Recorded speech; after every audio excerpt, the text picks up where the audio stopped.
গ্রাহকদের জমানো পুঁজি নয় ছয় প্রায় 2 কোটি টাকা তছরূপের অভিযোগে জেলে পোস্টাল অ্যাসিস্ট্যান্ট এবং 4 মাস ধরে টাকা না পেয়ে অথই জলে গ্রাহকরা। তাই ময়ূরেশ্বরে পোস্ট অফিসে তালা ঝুলিয়ে বিক্ষোভ।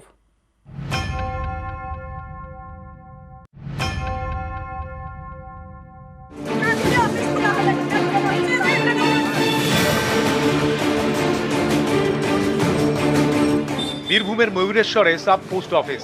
এখানে কারো রয়েছে এফডি, কারো আবার এমআইএস। অনেকে ম্যাচিউরিটির টাকা পাবেন কিন্তু তুলতে পারছেন না, সেটাও প্রায় 4 মাস ধরে। কারণ পোস্টাল অ্যাসিস্ট্যান্ট এখন জেলে। অভিযোগ, গ্রাহকদের একটু একটু করে জমানো টাকা তিনি হাতিয়েছেন, তাই এখন জেলবন্দি। এদিকে গ্রাহকদের ভোগান্তির এক শেষ। প্রতিবাদে তাঁরা পোস্ট অফিসে তালা ঝুলিয়ে মঙ্গলবার বিক্ষোভ দেখান।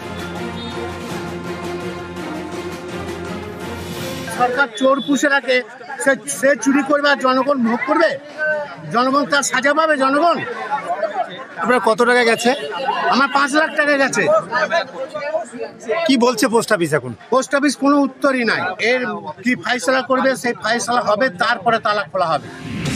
ময়ূরেশ্বরের এই সাব পোস্ট অফিসে পোস্টাল অ্যাসিস্ট্যান্ট ছিলেন কালীপ্রসাদ দফাদার। পোস্টমাস্টার থাকলেও কালীপ্রসাদই সব কাজ দেখতেন।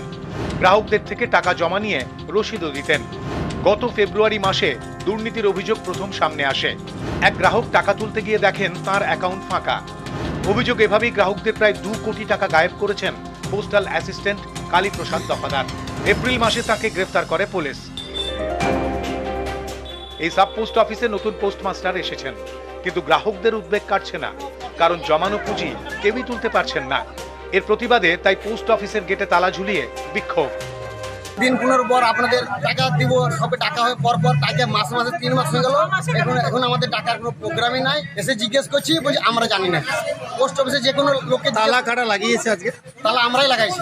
আপনারা প্রসেসিং চলছে, অ্যাডমিনিস্ট্রেটিভ ওনাদের ডিসিশন যা হবে সেটা ওনারা জানাবেন, কিন্তু একটু সময় লাগবে। আমরা চেষ্টা করছি ওনাদেরকে একটা সুষ্ঠু সমাধান করার জন্য। পাবলিকের যেমন টাকা হয়ে গেছে, আত্মসাৎ হয়েছে, তেমনি যেন আবার ফিরে পায়।